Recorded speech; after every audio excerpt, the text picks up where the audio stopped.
Halo, Shalom. Shalom. Mantap. Shalom. Shalom. Sekali lagi Shalom. Shalom. Dahsyat. Selamat malam. Di sini sudah ada istriku Sarah, sudah ada Auntie Sema and Uncle Cat. Sembari kita menunggu yang lain. Selamat datang Bapak Ibu di Ekwan, di ibadah hari ini, hari Jumat, tanggal 7 Agustus 2026. Saya juga mau menyapa Bapak Ibu, saudara-saudari tidak hanya di persekutuan doa kami yang ada di Zoom ini, tapi juga yang ada di YouTube channel nanti ketika menonton tayangan ulang. Shalom semuanya. Sukacita kembali Bapak Ibu, kami boleh kembali lagi berkumpul di sini ya. Akhirnya setelah seminggu lagi genap, kita bisa kembali lagi berkumpul di persekutuan doa ini. Dan saya percaya di malam hari ini kita semua akan sama-sama diberkati. Baik itu nanti dari pujian penyembahan, baik itu nanti juga dari mungkin ada yang mau bersaksi, baik itu juga nanti dari firman yang akan dibawakan oleh hambanya, Sister Sarah. Mari kita berdoa Bapak Ibu sebelum kita mulai ya. Oh ya, sebelum kita mulai, betul, hampir aja kelupaan. Em, saya mau mulainya dengan yel-yelnya kita ya. Seperti biasa, bagi Bapak Ibu yang sudah sangat familiar di sini ya, saya akan bilang Immanuel, nanti Bapak Ibu bilang Amin. Mari kita mulai, 3, 2, 1. Immanuel, Amin. Immanuel, Amin. Immanuel. Amin. Allah beserta kita, dahsyat luar biasa. Saya juga mohon maaf di malam hari ini saya tidak bisa on cam dulu karena ada kendala dengan webcam saya, namun saya percaya ini tidak mengurangi sukacita kita kembali bersama bertemu di malam hari ini ya Bapak Ibu. Nah sebelum kita mulai seperti biasa mari kita sama-sama berdoa ya Bapak Ibu. Dalam nama Tuhan Yesus Kristus Bapa, Roh Kudus, selamat malam. Kami mau mengucap syukur karena kembali lagi di hari ini dan di malam hari ini khususnya kami kembali berkumpul sebagai satu kesatuan keluarga Tuhan menghadap-Mu. Terima kasih untuk segala aktivitas yang boleh kami lakukan hari ini dan di malam hari ini kami mau mengucap syukur juga karena tidak hanya kami berkumpul di sini tapi kami mau bersuka cita, kami mau mengundang hadirat-Mu dan juga Roh Kudus hadir lebih lagi di tengah-tengah kami ya Bapa dan Roh Kudus. Kami mohon ampun atas segala kesalahan dan dosa-dosa kami ya Tuhan. Dan di malam hari ini kami mengundang hadirat-Mu. Dimanapun tempat kami berada, kuasa-Mu dan hadirat-Mu itu tidak terbatas oleh waktu maupun ruang ya Allah Bapa. Kami undang hadirat-Mu, Roh Kudus, jamah hati kami, kosongkan kami, sucikan, murnikan, tahirkan tubuh jiwa roh kami, Tuhan Yesus Kristus, karena kami akan mengangkat pujian penyembahan bagimu dan kiranya pujian penyembahan kami ini menjadi korban bakaran yang harum untukmu dan menyenangkan hatimu. Dan Allah Bapa persiapkan kami juga ya Roh Kudus untuk hambamu nanti yang akan menyampaikan Injil di malam hari ini dan juga kami semua yang hadir untuk mendengar kebenaran firman-Mu ini ya Allah Bapa. Tutup bungkus ibadah kami dengan kuasa darah-Mu yang tertumpah di atas kayu salib ya Bapa, dari segala mara bahaya, malapetaka, dari distraction, segala kutuk, kuasa-kuasa kegelapan, sakit penyakit, apapun yang bukan dari-Mu kami tolak, patahkan, hancurkan dalam nama Tuhan Yesus Kristus. Kami tahbiskan ibadah ini dalam nama Tuhan Yesus Kristus dan kami berdoa perangkat kami serta jaringan yang kami pergunakan di malam hari ini, software, hardware-nya semuanya berjalan dengan lancar, semuanya ibadahnya dari awal, pertengahan hingga akhirnya berjalan dengan lancar, dan biarlah namamu Tuhan yang semakin dimasyurkan, dan biarlah kami juga semakin mengenal pribadimu. Ya Allah Bapa, kami mengucap syukur dan terima kasih Engkau telah mengajarkan kami untuk berdoa, Bapa kami. Bapa kami yang ada di surga, dikuduskanlah namamu, datanglah kerajaanmu, jadilah kehendakmu di bumi seperti di surga. Berikanlah kami pada hari ini makanan kami yang secukupnya, dan ampunilah kami akan kesalahan kami seperti kami juga mengampuni orang yang bersalah kepada kami. Dan janganlah membawa kami ke dalam pencobaan, tetapi lepaskanlah kami daripada yang jahat. Karena Engkau yang punya kerajaan dan kuasa dan kemuliaan sampai selama-lamanya. Haleluya. Amin. Mari kita bersatu Bapak Ibu menaikkan pujian penyembahan untuk Tuhan Yesus Kristus. Terbukti selalu Tuhan, kasih setiamu di dalam kehidupan kami. Kami boleh kembali berkumpul di malam hari ini dan kami mau menikmati hadiratmu dan sekiranya pujian penyembahan ini berkenan di hatimu ya Bapa. Pimpin kami di dalam pujian penyembahan ini. Kami bersatu untuk untukmu Tuhan Yesus. Di Setiap nafasku ku rasakan kehadiranmu di sepanjang hidupku. Sungguh nyata penyertaanmu, maka ku persembahkan yang terbaik, hanya yang terbaik bagimu. Maka ku persembahkan yang terbaik, Yesusku, hanya yang terbaik bagimu. Mari kita sama-sama nyatakan. Di setiap nafasku ku rasakan kehadiranmu di sepanjang hidupku. Sungguh nyata penyertaanmu, maka ku persembahkan yang terbaik, hanya yang terbaik bagimu. Maka ku persembahkan yang terbaik, Yesusku, hanya yang terbaik bagimu. Ada yang terbaik bagimu, Bapak. Takkan pernah ku bawa selain yang terbaik, yang harum dan sejati di hadapan tatamu. Yesusku, terimalah korban syukurku ini, yang mengalir di hatiku sebagai persembahanku. Takkan pernah ku bawa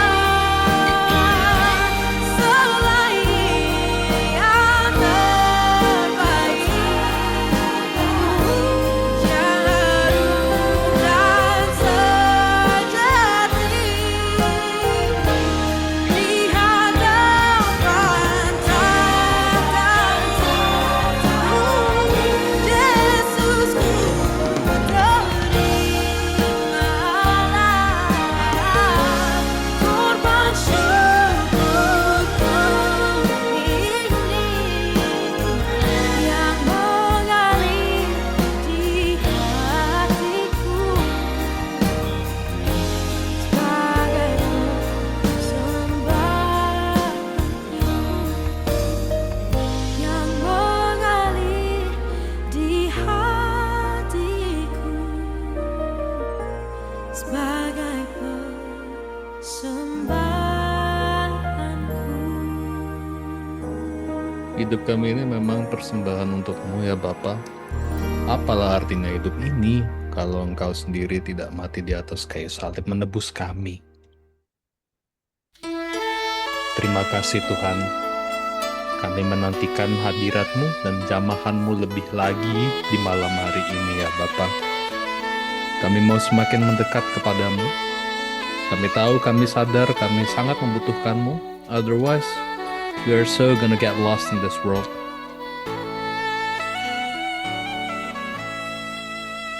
Kudaki jalan mulia, tetap doaku.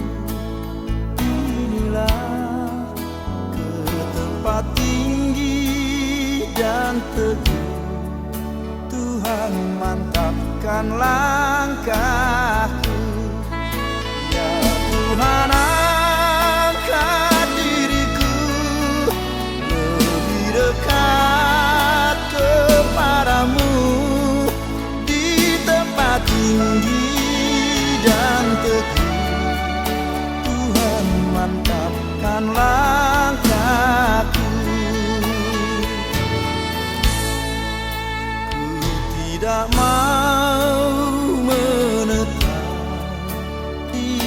dalam bimbang dan gelap.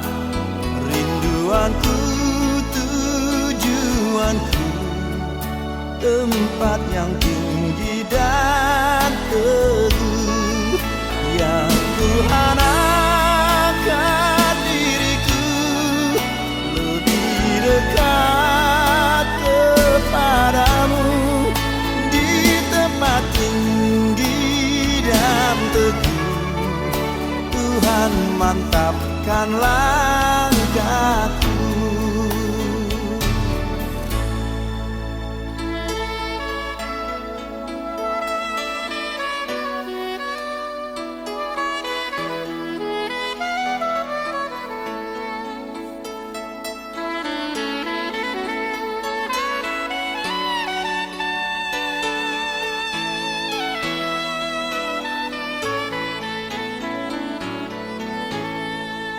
Ingin ku capai puncak yang paling agung cemerlang.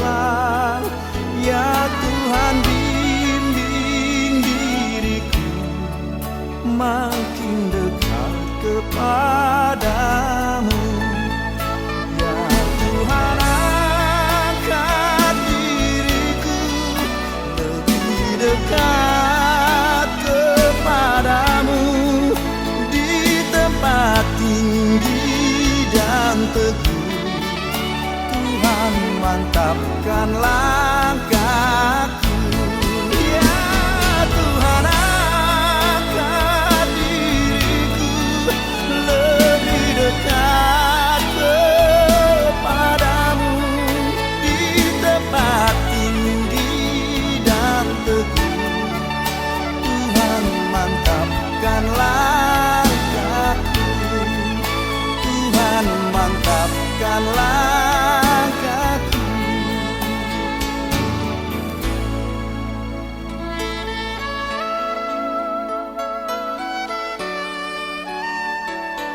Bersamamu ya Allah Bapa, langkah kami pasti. Bersama denganmu, kami bisa melalui segala tantangan di dalam kehidupan ini, karena Engkau sendiri Tuhan yang menjamin kehidupan kami. Terima kasih Bapa, terima kasih. Saatnya kita bersuka cita Bapak Ibu.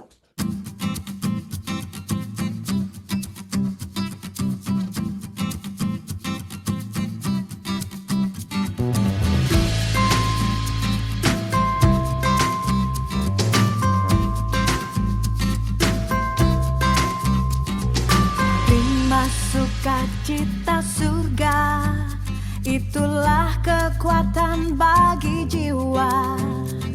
Ku dapat rasakan kasih-Nya di tengah badai yang bergelora. Rima sukacita surga, itulah kekuatan bagi jiwa. Ku dapat saksikan kuasa-Nya, taklukkan badai yang bergelora. Haleluya, Kau ada dalam hatiku. We declare this together. Takkan patah semangatku, takkan hilang kekuatanku. Haleluya, ku mau bersorak bagimu. Sukacita surga nyata penuhiku.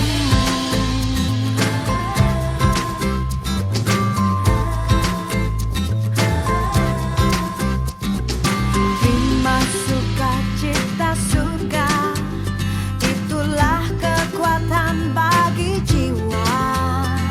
Ku dapat saksikan kuasa-Nya, taklukkan badai yang bergelora. Haleluya, Kau ada dalam hatiku. Takkan patah semangatku, takkan hilang kekuatanku. Haleluya, ku mau bersorak bagimu.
percaya berikan tepuk tangan yang terbaik buat Allah kita.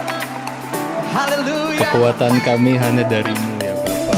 Kami bersuka cita Kami di bersuka dalam cita di malam hari ini karena kami semua berkumpul sebagai satu keluarga. Kami boleh menaikkan pujian itu menguatkan kami di malam hari ini Bapa.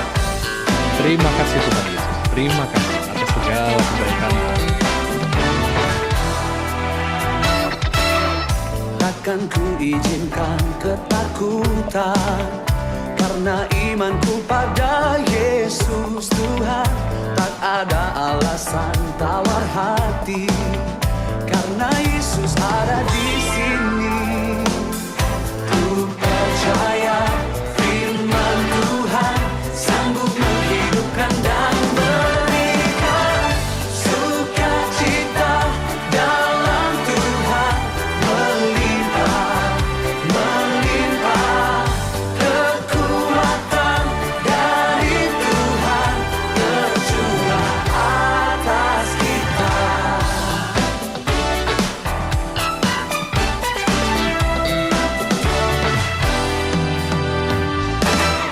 Takkan ku izinkan ketakutan, karena imanku pada Yesus Tuhan. Tak ada alasan tawar hati, karena Yesus ada di sini. Ku percaya firman Tuhan sanggup menghidupkan dan sukacita dalam Tuhan, melimpah, melimpah kekuatan dari Tuhan tercurah atas kita.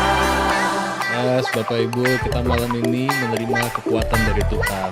Especially nanti ketika kita mendengar firman itu akan lebih menguatkan kita lagi. Aku percaya akan itu. Ini adalah persiapan untuk bisa menjadi berkat hebat Tuhan. Ini akan menjadi lagi dahsyat Tuhan di malam hari ini.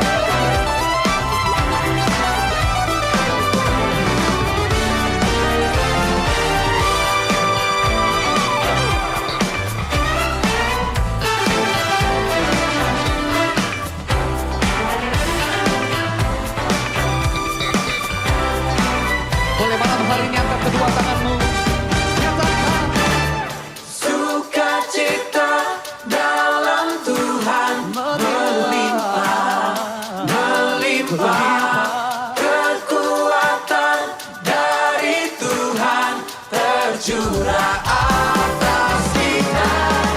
Sukacita dalam Tuhan, melimpah, melimpah kekuatan dari Tuhan tercurah atas kita. Sukacita dalam Tuhan, melimpah, melimpah kekuatan dari Tuhan tercurah atas kita, tercurah atas kita. Semua sudah tercurah dan kita terima. Haleluya, haleluya, haleluya. Bapak Ibu, siapa yang diberkati malam hari ini dengan pujian penyembahannya? Dahsyat, dahsyat, dahsyat. Saya percaya satu hal, jujur saya belakangan lihat di akhir-akhir ini kayaknya makin gelap ya dunia, tapi justru di situ kita dipakai sama Tuhan ya, jadi terang. Saya percaya sama itu sih Bapak Ibu. Justru semakin gelap kita semakin terang di dalam kasihnya Tuhan dan itu akan menebar kemana-mana. I believe in that. Amin Bapak Ibu.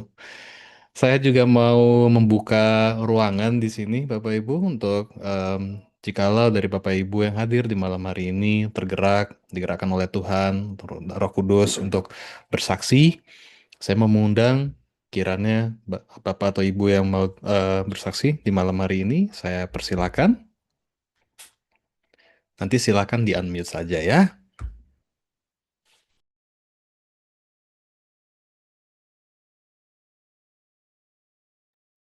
Belum ada? Oke. Kalau begitu, Kita lanjut ya dengan pujian penyembahan dan saya percaya ini akan mempersiapkan kita karena sebentar lagi kita akan sama-sama menikmati firman Tuhan yang akan dibawakan oleh hambanya Sister Sarah.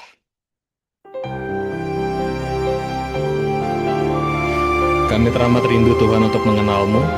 Kami mau semakin dibikin segambar dan serupa dengan-Mu ya Bapa. Berbicaralah kepada kami Tuhan, karena kami siap untuk mendengar. Ku rindu mengenalmu Tuhan, lebih dalam lagi, lebih dalam lagi. Sebab tiada dan takkan pernah ada Allah sepertimu, kekal selamanya. Ku rindu menyembahmu Tuhan, lebih dalam lagi, lebih dalam lagi. Sebab tiada dan takkan pernah ada Allah sepertimu, ku sembah selamanya. Ku rindu mengenalmu Tuhan, lebih dalam lagi, lebih dalam lagi. Sebab tiada dan takkan pernah ada Allah sepertimu, kekal selamanya. Oh, ku rindu menyembahmu Tuhan, lebih dalam lagi, lebih dalam lagi. Sebab tiada dan takkan pernah ada Allah sepertimu, ku sembah selamanya. Sebab tiada dan takkan pernah ada Allah sepertimu, kekal selamanya. Ya Bapa, terima kasih ya Allah. Memang tidak ada Allah seperti Engkau yang kekal sampai selamanya. Kami bersyukur Tuhan, kami mau lebih dalam lagi menyembah-Mu. Biarlah pada saat hari ini Tuhan kami undang Kau hadir, Tuhan Roh-Mu bertahta di atas firman yang akan dibagikan. Dan biarlah yang keluar dari mulut bibir ini Tuhan, urapi, berkati, dan biarlah itu menjadi berkat bagi anak-anak-Mu di tempat ini. Juga mampukan Roh-Mu juga menolong anak-anak-Mu Tuhan untuk dapat mendengar, untuk dapat menangkap, untuk dapat hidup lebih dalam lagi menyembah Tuhan. Di dalam nama Tuhan Yesus Kristus. Terima kasih Tuhan. Amin. Shalom Bapak Ibu. Immanuel. Amin. Immanuel. Amin. Immanuel. Amin, amin. Allah beserta kita. Puji Tuhan. Hari ini saya akan membawakan topiknya adalah jangan menghakimi. Boleh slide-nya? Ya, sudah siap. Next slide. Saya percaya menghakimi itu bukan sekedar tindakan yang terlihat, tapi menghakimi itu sikap hati. Dalam memahami perihal menghakimi, saya mau pakai contoh sederhana dalam keseharian yang apa yang kita lihat maupun yang ada di sekitar kita. Karena saya percaya Allah selalu hadir dan Roh-Nya selalu berbicara untuk mengajar pada kita lewat event-event di hidup kita itu. Saya catat, menghakimi itu bermula dari sikap hati yang pertama, asumsi dan menuntut hak, baik disadari maupun tidak disadari. Belum atau tidak mau mengerti, tapi rasa sudah mengerti semuanya dan hanya mau dingertiin. Padahal setiap manusia tidak akan pernah bisa mengerti suatu hal secara menyeluruh. Hanya Allah yang mengerti seluruhnya secara holistik. Dan setiap manusia butuh hikmat Allah untuk dapat mengerti segala sesuatu secara holistik seperti Allah mengerti. Sehingga supaya dalam setiap jalannya, tindakannya bisa diambil dengan tepat dan bijaksana. Juga dalam segenap hidupnya, pandangannya netral, toleransi, tapi bukan kompromi, tidak menghakimi. Contohnya saya ambil di sini antara suami dan istri. Saya nggak tahu Bapak Ibu tahu nggak ya ini. Kalau menurut saya ini sudah lumrah gitu ya di omongan ibu-ibu gitu. Mereka tuh selalu bingung kenapa sih kalau bapak-bapak kalau sakit kok kayaknya manja banget. Kok kayaknya udah kayak dunia mau runtuh gitu ya. Tapi kalau ibu-ibu yang sakit, itu kayak udah pakai koyok sana sini juga tetap aja dia jalan gitu. Seolah-olah Wonder Woman. Padahal secara wanita kita pun juga nggak ngerasa kita kuat. Tapi kayak ngerasa kok eh, kayaknya suami ini kok tanda kutip lebih manja gitu ya. Nah, ternyata di situ saya temukan, saya baru tahu itu ada penjelasan medis di baliknya. Ternyata ini perannya si hormon estrogen sama testosteron. Jadi testosteron, hormon pada laki-laki sifatnya imunosupresif. Jadi hormon dia itu responsnya terhadap infeksi nggak secepat hormonnya estrogen wanita. Jadi hormon si testosteron ini, imunosupresif ini yang bikin dia tuh bereaksi lebih lemot lah, tanda kutip gitu ya. Jadi sekalinya si pria sakit, meskipun sakitnya sama, tapi rasa yang dirasakan oleh si laki-laki tuh lebih berat gitu dibanding yang dirasakan wanita. Sedangkan wanita tuh hormonnya dia karena gercep, jadi dia baru ada infeksi sedikit dia udah bisa tahu gitu. Jadi alarmnya tuh nyala gitu. Beda dengan laki-laki. Nah, jadi lewat yang saya bagikan ini sebagai contoh bahwa oh ibu-ibu biar besok-besok jangan cepet-cepet menganggap suamimu manja ya, gitu loh kalau lagi sakit. Tapi bapak-bapak juga jangan karena setelah saya kasih tahu, oh ada hormon ini, oh terus habis itu jadi pembelaan diri, jadi manja, jadi oh sengaja jadi alasan aduh sakit nih nggak mau bantuin istri gitu ya. Jangan juga gitu, jadi jangan jadikan pembenaran diri hormon. Karena saya sebagai wanita pun yang sering kali orang bilang aduh lagi mau period nih, lagi mau tamu datang bulan nih. Kan seringkali tuh hormon tuh jadi kambing hitam. Tapi saya sebagai perempuan yang eh, mau membagikan juga bahwa ternyata kita sebagai perempuan pun bisa kok membedakan antara emosi, pikiran kita karena kita yang lagi kesel, perasaan kita, atau itu memang karena hormon. Sebenarnya bisa gitu. Cuman mungkin bisa jadi karena kalau saya bisa ngerasain itu, tapi mungkin istri-istri di luar sana atau wanita di luar sana belum tentu. Tapi artinya ini bisa menjadi sesuatu hal yang bisa kita mengerti gitu ya dari sesama kita gitu bahwa setiap kita punya keterbatasan. Nah, jadi setelah kita tahu nih perbedaan hormon ini, sebaliknya saya melihatnya Tuhan itu ternyata baik. Jadi karena si laki-laki walaupun dia punya hormon imunosupresif ini, kan manusia nggak bisa kontrol hormon ya. Jadi suami itu dipasangkan dengan istri yang biasanya lebih merawat, ya kan sifatnya. Memperhatikan hal detail seperti kebersihan, yang mana laki-laki cenderung sepelekan. Nah, sedangkan si laki-laki ini dengan keadaan hormon seperti itu sudah rentan sakit, terus dia menyepelekan kebersihan, tapi dipasangkan nama Tuhan dengan istri yang selalu mau merawat dan memperhatikan. Artinya, detilnya istri itu sebagai pelengkap suami, supaya bapak-bapak nggak lebih gampang sakit. Jadi, jangan bilang istrimu cerewet juga ya, bapak-bapak. Biar mereka ini cuman memperhatikanmu, mereka ini sayang gitu. Cuman memang kadang-kadang pada prakteknya mungkin istri ya berlebihan, terlalu protektif, khawatir berlebihan, ditambah suaminya juga nggak ngerti, jadinya akhirnya berantem, diem-dieman, kesel gitu ya. Nah, jadi dari penjelasan ini antara suami istri tidak ada yang lebih benar atau lebih salah. Masing-masing punya sudut pandangnya sendiri, keterbatasannya sendiri, sekaligus kelebihannya yang sebetulnya saling melengkapi.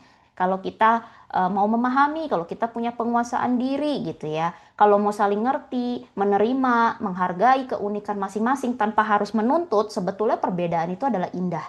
Dapat saling melengkapi dan memperkaya, juga membawa berkat karena ada kesatuan. Pengkhotbah 4 ayat 12 berkata seorang dapat dialahkan atau dikalahkan, tapi dua orang akan dapat bertahan. Tali 3 lembar tak mudah diputuskan. Artinya kalau kita bersama-sama, kita bersatu, kita akan lebih kuat. Next slide. Yang kedua, menghakimi itu karena sikap hatinya tuh merasa paling benar sendiri. Contohnya, yang lagi viral sekarang ini, rohaniawan dengan Gen Z terkait dengan sebutan Papi J, Papi Jesus maksudnya anak-anak Gen Z ini. Nah, jadi si rohaniawan tuh menganggap si Gen Z ini nggak hormat dengan penyebutan Papi J, gitu. Nggak bisa disebut Papi J karena bapak-bapak Jesus, Jesus gitu ya. Dia melihatnya dari sudut pandang teologis dogmatika. Nah, si Gen Z melihatnya, dia nyebut Papi J bukan karena dia bermaksud tidak menghormati, tapi karena dia merasa Jesus just like their father gitu loh. Sosok ayah yang begitu mengasihi mereka. Jadi kedekatan emosionalnya, mereka melihatnya dari sisi devosinya. Nah, jadi di sini posisinya mana yang salah, mana yang benar? Nggak ada yang salah, nggak ada yang benar. Masing-masing benar menurut pandangannya dan berdasarkan ukurannya. Hanya mungkin untuk bertemu di tengah dan untuk tidak bergulir perdebatan panjang terus, ada baiknya hal seperti ini disikapi dengan berdialog yang sehat, dewasa antara kedua pihak sehingga perbedaannya tidak menjadi gantung gitu loh. Tidak saling menyakiti, tidak membuat gap antara generasi terdahulu dengan generasi Z gitu ya di gereja sebagai satu tubuh Kristus. Saya berharap tidak hanya ditutup dengan perdebatan yang nggak berujung yang malah jadi batu sandungan. Menghakimi itu melukai, sedangkan berdialog terbuka meski kadangkala kita harus berhadapan dengan percakapan yang susah gitu ya, hard conversation gitu, berat gitu, nggak enak gitu. Tapi itu membangun, mempersatukan, menumbuhkan, menyelesaikan, mendamaikan. Berdamai nggak harus sejalan dan seragam pandangannya. Berdamai juga berbeda dengan kompromi ya, beda. Tapi ada kesepakatan. Kalau kita berdamai itu ada kesepakatan dalam perbedaan yang tanpa menciderai satu sama lain dan saling mengerti, menghargai, dan menerima. Amsal 21 ayat 2 berkata setiap jalan orang adalah lurus menurut pandangannya sendiri, tetapi Tuhanlah yang menguji hati. Next slide.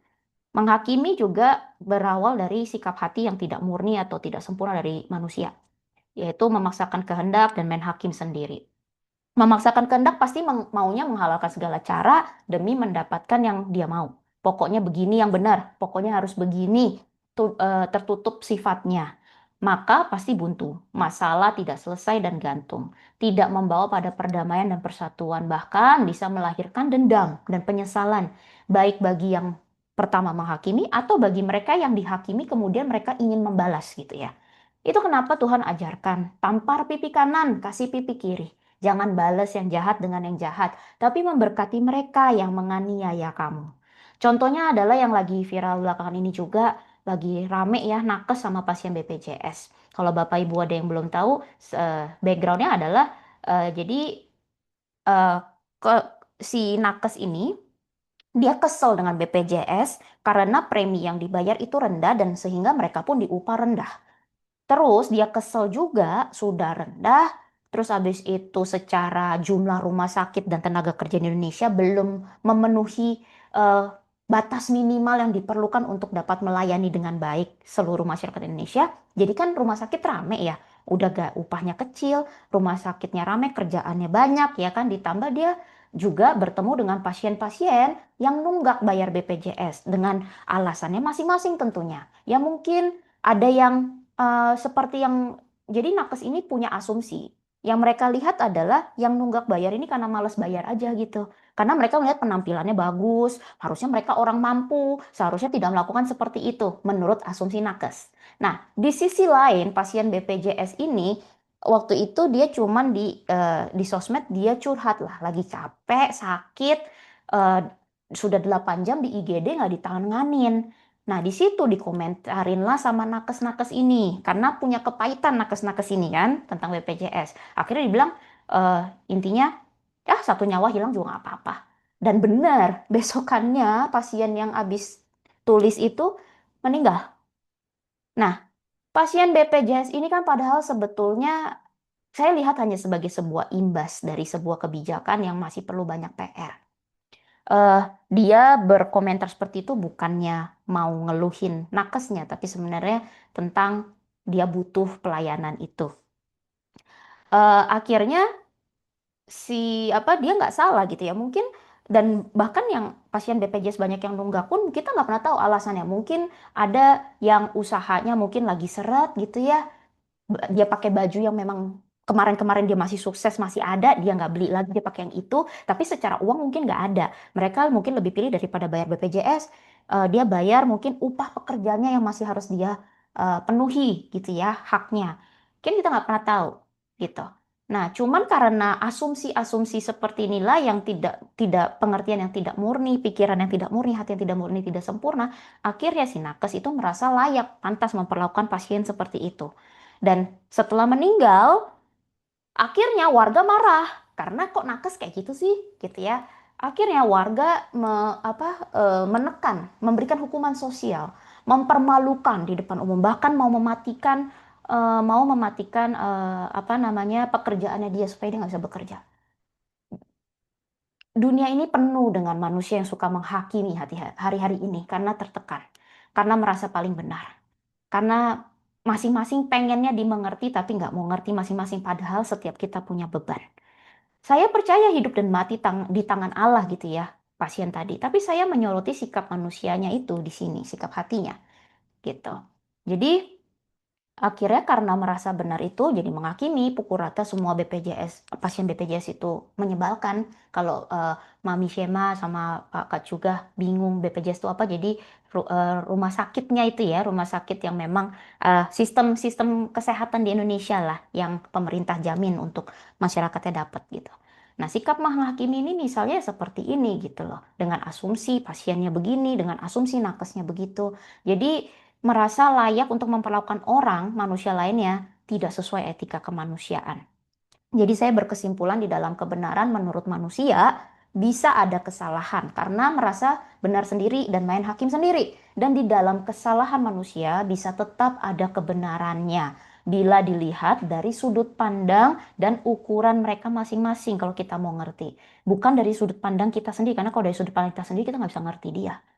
Kita jadi memaksakan asumsi dan pikirannya kita gitu kan, pengertian kita tanpa tanpa melihat actualnya tuh seperti apa sih, kenapa sih mereka begitu gitu ya. Jadi karena ketidaksempurnaan dan ketidakmurnian manusia hari ini, manusia bisa di posisi yang benar. Kemudian besokannya bisa aja dia menjadi salah gitu ya. Jadi jangan bangga kalau hari ini kamu benar terus kamu menghakimi orang, karena bisa jadi kamu besok salah juga dan kamu perlu untuk diampuni gitu. Jadi, karena itu saya pahami di sini kenapa Allah perlu dan disebut menjadi hakim yang adil. Dan penghakiman itu kita harus sadari hanya milik Allah, bukan manusia. Karena cuman Allah yang punya kebijakan dan kebenaran yang sejati yang tidak berubah dulu, sekarang, dan sampai selamanya. Allah memiliki kebenaran mutlak.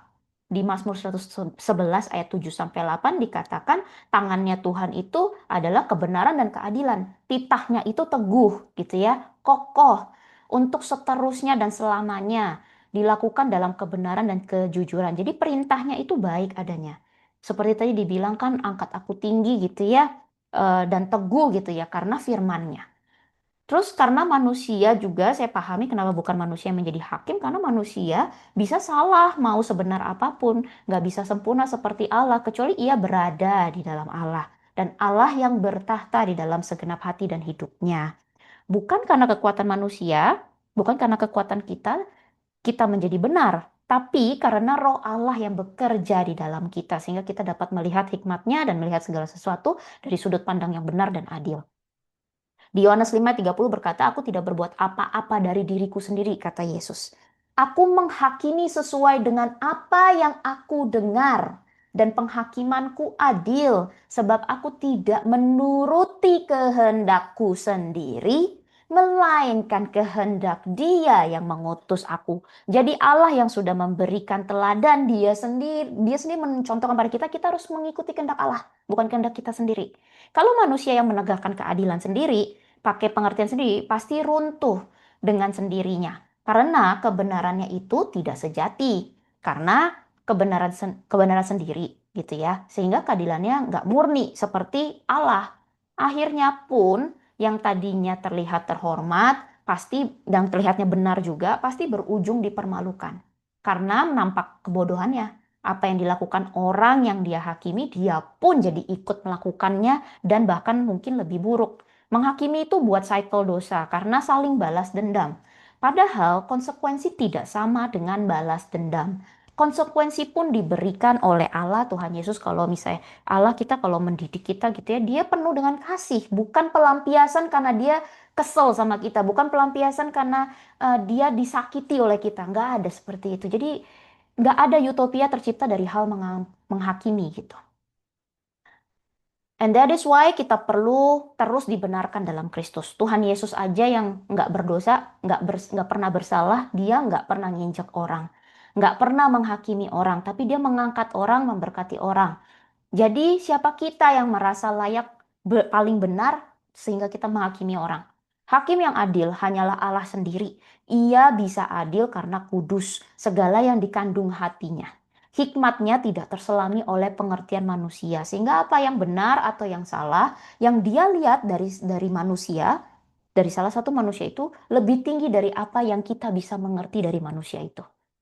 Jadi orang percaya bisa melihat, bisa mengerti manusia lainnya, bisa melihat hikmatnya Allah di dalam orang, dalam untuk mengerti orang itu. Ya kalau kita dikuduskan di dalam Allah.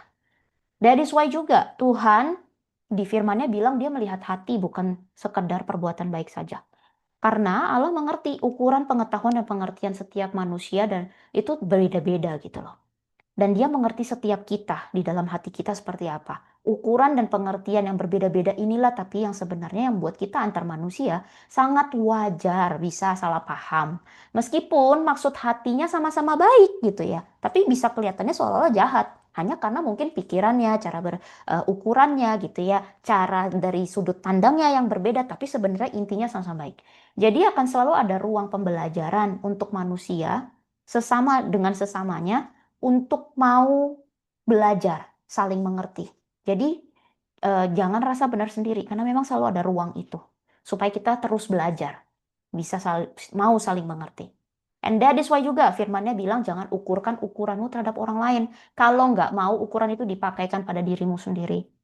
Karena nggak ada satu manusia pun yang boleh merasa pantas, paling benar, paling ngerti. Karena Allah doang yang sempurna, yang paling pantas, paling benar, paling ngerti, adil gitu ya, yang dapat menghakimi setiap hidup kita dengan adil dan benar. Firman-Nya bilang yang terbesar di antara kamu adalah yang melayani.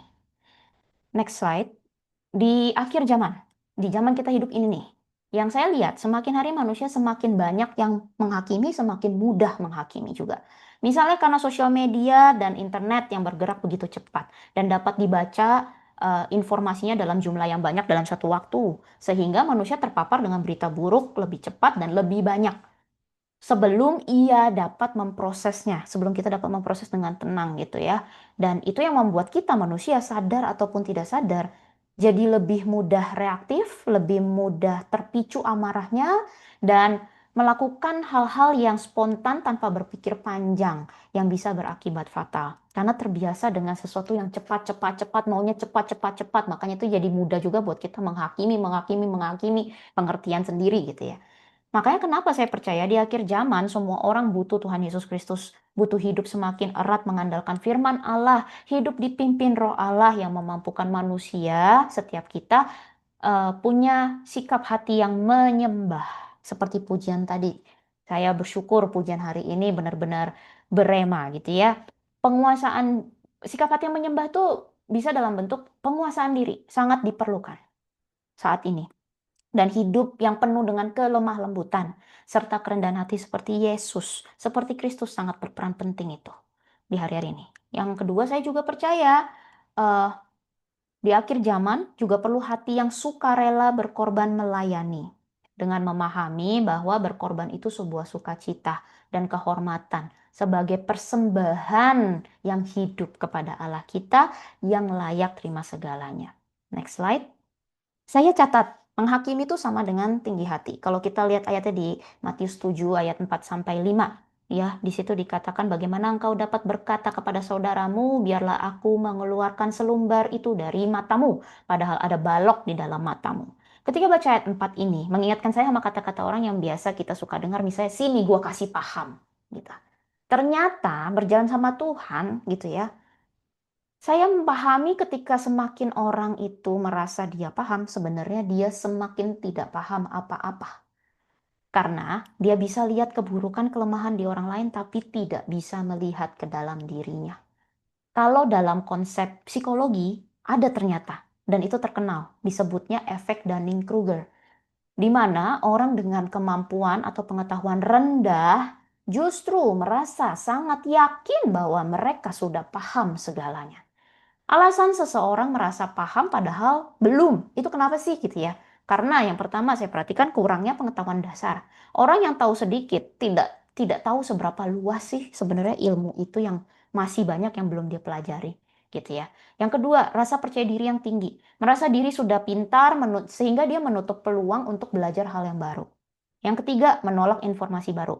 Dia cenderung mengabaikan fakta yang berbeda dari keyakinan mereka sendiri. Jadi nggak bisa terima perbedaan. Jadi enggan belajar. Makanya benarlah peribahasa sehari-hari yang kita suka mungkin sering dengar. Padi semakin tinggi, semakin merunduk.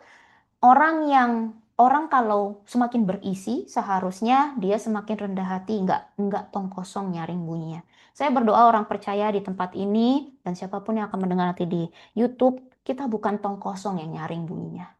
Kita punya Yesus yang di dalamnya is everything. So we have everything. Yang banyak yang bisa kita berikan pada sesama kita. Next slide. Menghakimi saya tulis juga sama dengan munafik.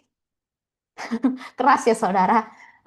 Di Matius 7 ayat 4, di situ dikatakan bahwa, mana? Oke, munafik kedua. Ya. Hai orang munafik, keluarkanlah dahulu. Jadi ini ayatnya sama yang tadi. Cuman Yesus berkata, hai orang munafik. Jadi di sini yang ngomong bukan saya ya saudara. Tuhan Yesus yang kasih tahu. Firman-Nya yang bilang. Orang menghakimi itu munafik. Ya. Ya karena dia sibuk ngurusin urusan orang lain. Tapi lupa memberesi dirinya. Next slide. Saya tulis juga menghakimi sama dengan membunuh. Matius 5 ayat 21-22. Kalau kamu telah mendengar yang telah difirmankan kepada nenek moyang kita, jangan membunuh. Siapa yang membunuh harus dihukum. Kita tahu Musa menulis 10 hukum perintah Tuhan, salah satunya jangan membunuh ya. Nah, kalau kita lihat dari korelasi ayatnya, yaitu termasuk menghakimi adalah membunuh. Di ayat 22, tetapi aku berkata kepadamu, setiap orang yang marah terhadap saudaranya harus dihukum. Siapa yang berkata kepada saudaranya kafir, harus dihadapkan ke mahkamah agama. Dan siapa yang berkata jahil, harus diserahkan ke dalam neraka yang menyala-nyala. Saya kasih contoh di sini misalnya uang gitu ya. Alkitab berkata ada uang, ada mamon gitu ya. Sebenarnya ketika berbicara tentang mamon itu tentang roh atau spirit keserakahannya yang Tuhan gak suka. Penyembahan berhalanya. Bukan masalah alatnya, bukan uangnya. Uang bisa dipakai untuk memberkati. Perkembangan teknologi AI misalnya.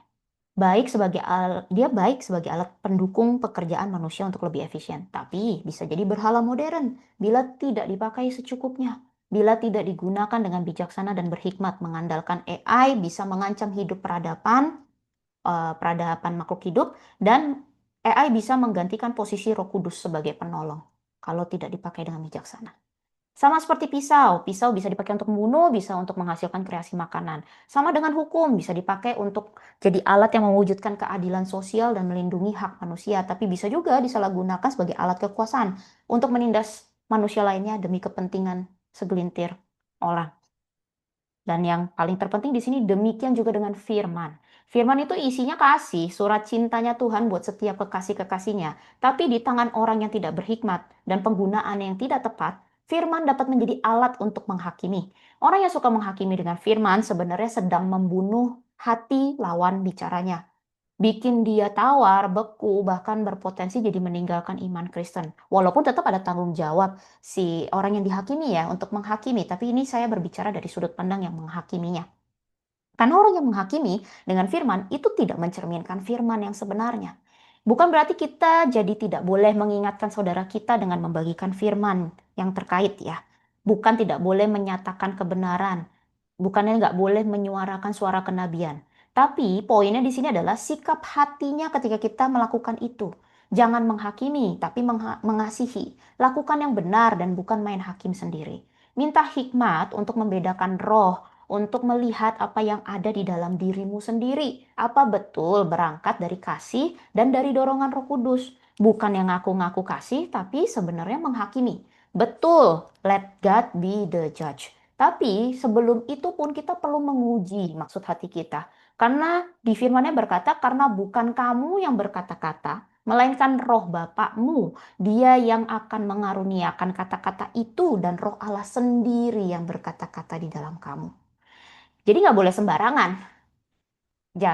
Mengasihi dengan itu Tuhan yang akan menolong kita untuk bagaimana itu pesannya bisa sampai ke orang itu. Kalaupun orang itu belum bisa menerima, minimal kita tahu yang kita lakukan adalah karena kita taat pada Tuhan gitu, bukan ngaku-ngakunya gitu ya. Kalau kita baca Matius 5 tadi sampai ayat 26, siapa yang membunuh pasti harus dihukum. Membunuh itu hutang, dan siapa berhutang harus bayar lunas. Setiap orang yang menghakimi telah membunuh dan harus memberi pertanggungjawaban di hadapan Allah. Tuhan Yesusnya sih beri teladan gitu ya, melayani. Kasih yang mau berkorban, kasih mengangkat, yang mengangkat bukan membunuh. Tapi kadang ada aja orang Kristen, bahkan rohaniawan, yang masih ngeyel, suka saling menghakimi, membalas yang jahat dengan yang jahat, dan sibuk berdebat. Padahal firmannya dalam Yohanes 10 ayat 27 berkata, dombaku mendengar suaraku. Next slide. Saya teringat pada beribahasa dulu, papi saya suka ngomong gini, dulu saya nggak ngerti gitu. Tapi tiba-tiba diingatkan sama Roh Kudus gitu, saya juga jadi searching gitu ya, apa sih gitu. Guru kencing berdiri, murid kencing berlari. Yang artinya kebiasaan buruk yang dilakukan oleh seseorang yang lebih tua atau yang berpengaruh akan lebih mudah ditiru dan berkembang lebih parah pada generasi berikutnya. Siapapun, terutama orang percaya, baik Bapak Ibu menjadi guru, menjadi orang tua, atau siapapun gitu ya, yang menjadi yang lebih tua, menjadi teladan gitu. Bahkan kita orang percaya masih muda pun juga menjadi teladan bagi mereka yang belum percaya. Kita memiliki peran sebagai teladan gitu loh. Karena orang percaya diciptakan untuk memerintah bersama dia seperti firman minggu lalu. Peribahasa ini mengingatkan saya juga akan firman di Lukas 6 ayat 40. Seorang murid tidak lebih daripada gurunya. Tetapi barang siapa yang telah tamat pelajarannya akan sama dengan gurunya. Ya. Dan di ayat yang lain di Matius 10 dikatakan juga atau seorang hamba daripada tuannya. Jadi pasti menjadi sama dengan tuannya, sama dengan gurunya. Dalam ayat ini memang konteksnya membahas tentang penganiayaan yang akan datang karena iman kepada Kristus Yesus. Jadi konteks aslinya ayat ini Yesus sedang menguatkan iman orang percaya yang dihakimi ya. Tapi saya mau melihat Matius 10 ini kalau kita baca sampai ayat 33 itu saya mau lihatnya dari konteks orang yang menghakimi. Orang Kristen, murid Yesus dikatakan seperti domba yang diutus ke tengah-tengah serigala. Yesus katakan untuk kita waspada terhadap semua orang karena ada yang akan menyerahkan kita kepada majelis agama dan mereka akan menyesah kita di rumah ibadatnya. Dikatakan juga kita adalah saksi Allah yang akan digiring ke muka para penguasa dan raja dan kepada orang-orang yang tidak mengenal Allah. Tapi pertanyaannya di sini, domba atau serigalakah saya? Apakah saya menjadi suatu kesaksian bagi orang yang tidak mengenal Allah, atau ternyata saya sendiri yang tidak mengenal Allah? Apakah saya mengakui Yesus di depan manusia, atau justru saya yang menyangkalnya dengan menghakimi sesama? Masing-masing cek dan jawab dalam hati masing-masing. Sebagai murid Kristus seharusnya orang percaya mencerminkan teladan gurunya, memiliki kualitas dan karakter Kristus dalam dirinya, mengasihi bukan menghakimi. Yesus adalah gembala, tuan, guru yang baik, maka demikian selayaknya kita orang percaya meneladaninya dan bertanggung jawab menggembalakan domba-dombanya. Bukan maksudnya jadi gembala sidang, tapi jadilah teladan dalam Kristus dan jadi saksi Kristus. Next slide. Dari contoh tadi, baik antara suami istri, rohaniawan, jensi, nakes, nakes dan BPJS gitu ya pasiennya, kita bisa lihat setiap kubu masing-masing benar menurut pandangannya. Tapi saya mau katakan, tidak ada orang bertobat atau berubah karena dihakimi. Tidak ada perbedaan menemukan jalan damai dengan dihakimi. Tidak ada perang berhenti karena menghakimi. Dan saya catat di sini di Matius 7 ayat 1, ternyata perintah Allah jangan menghakimi. Jangan kamu menghakimi supaya kamu tidak dihakimi. Itu perintah Allah. Kenapa? Karena dengan tidak menghakimi, membawa pada persatuan dan kesatuan tubuh Kristus. Pertobatan, jalan keluar, damai sejahtera, pemulihan, dan pertumbuhan. Yesus kasih perintah, jangan menghakimi bukan untuk kepentingannya, untuk dia disembah, bukan. Tapi untuk kita semua, untuk kebaikan kita, baik bagi mereka yang suka menghakimi maupun ini juga untuk kebaikan bagi mereka yang tadinya dihakimi berpikir mau membalas. Jadi jangan menghakimi balik juga. Yesus memberi perintah bukan untuk dia untuk disembah, tapi untuk jiwa kita dimerdekakan dengan kita yang memasung ke dagingannya kita sehingga daging itu tunduk pada roh. Yesus memberi perintah bukan untuk dia disembah, tapi untuk kita menerima damai sejahteranya yang tetap dan berkat-berkatnya dapat dinyatakan di atas hidup kita dan melalui hidup kita. Perintah Allah itu bukan buat kita perlakukan sebagai kuk hukum Taurat. Orang Kristen menyembah Allah bukan karena takut dihukum, bukan karena takut masuk neraka. Perintah Allah itu diberikan supaya ketika kita ikuti, kemudian kita akan mengerti, hikmatnya dibukakan gitu ya. Mengerti makna dari kehendaknya yang mulia, yang agung, yang penuh kasih buat kita, yang terkandung di dalam perintahnya itu. Dengan memahami kemuliaan, keagungan, dan kasihnya yang terkandung dalam perintahnya itu yang akan membuat orang percaya dengan sukarela dan suka hati menyembah Allah, menuruti perintahnya. Di akhir zaman, hidup beragama dan bermoral aja tuh nggak cukup. Tapi harus memiliki hidup yang punya sikap hati yang menyembah, takut akan Allah. Kekristenan bukan sekedar agama yang mengajarkan moral hidup, tapi nafas hidup orang Kristen yang benar salah satunya adalah hidup yang dipimpin dengan sikap hati yang menyembah dan melayani. Kalau melakukan perintah Tuhan terasa tidak enak dan jadi beban, itu karena kedagingan kita yang berontak, karena kita belum ngerti. Maka kita perlu terus dilatih sampai ngerti. Roh memang penurut, tapi daging lemah. Relakan kedaginganmu yang suka menghakimi dipasung oleh roh penguasaan diri. Sehingga jiwamu dibebaskannya, belenggumu dipatahkannya, dan ikatanmu dilepaskannya. Amin. Next slide. Lalu, sikap kita sebagai orang percaya bagaimana sih? Saya percaya, sikap orang percaya bukan jadi penganiaya, tapi pengasih dan pemurah. Pengikut Kristus mengasihi sesama bukan kalau saudara kita sudah benar saja, sehingga baru kita pikir layak atau patut dikasihi. Enggak, tapi pengikut Kristus mengasihi saudaranya karena demikian teladan anugerah kasih karunia Kristus yang sudah diberikan kepada kita yang masih nggak sempurna ini dan masih salah ini, masih bisa salah gitu. Sekalipun manusia bisa salah, bukan dihakimi tapi dikasihi. Karena yang Yesus kehendaki pertobatannya, bukan kebinasaannya. Salib Yesus itu sempurna. Ia yang benar untuk kita orang-orang yang tidak benar. Salib Yesus cukup satu kali aja untuk segala dosa, untuk segala zaman. Ia lakukan supaya kita selama hidup kita manusia punya pengharapan dan dapat dibenarkan oleh karena iman di dalam salibnya dan dimerdekakan dari dosa itu sendiri karena dia yang sudah menanggungnya, sudah selesaikan buat kita. Puji Tuhan akan hal itu, kita punya Yesus Kristus yang wah gitu ya. Jadi sepanjang hidup kita dan saudara kita pun masih berproses, masih terus disempurnakan, masih bisa salah, maka nggak ada satu manusia pun yang berhak menghakimi sesamanya. Di sini saya catat ada di dalam Yohanes 13 ayat 16 dan ada di dalam Yohanes 15 ayat 20 ya. Di situ dikatakan mereka telah menuruti firman-Ku, mereka juga akan menuruti perkataanmu. Di sini Yesus saja kalau kita baca ayatnya di sini Yesus itu dihakimi di mahkamah agama dan penguasa zaman itu. Yesus aja loh yang udah benar masih dihakimi gitu ya. Dia Tuhan, Allah dihakimi.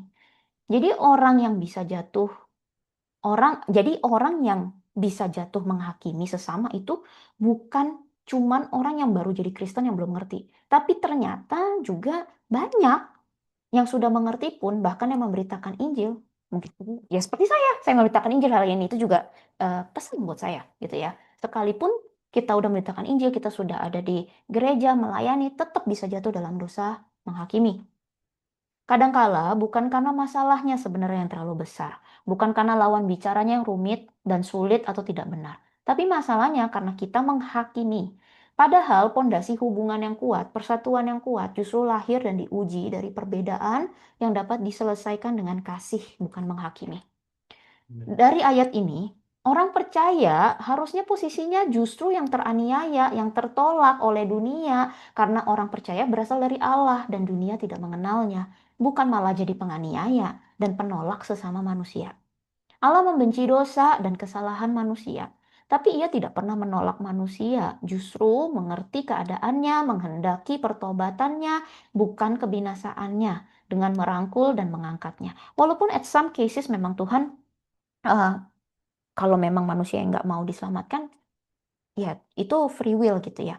Tapi saya berbicara di sini bagaimana sih kita memperlakukan orang itu, karena Tuhan itu nggak pernah menghakimi.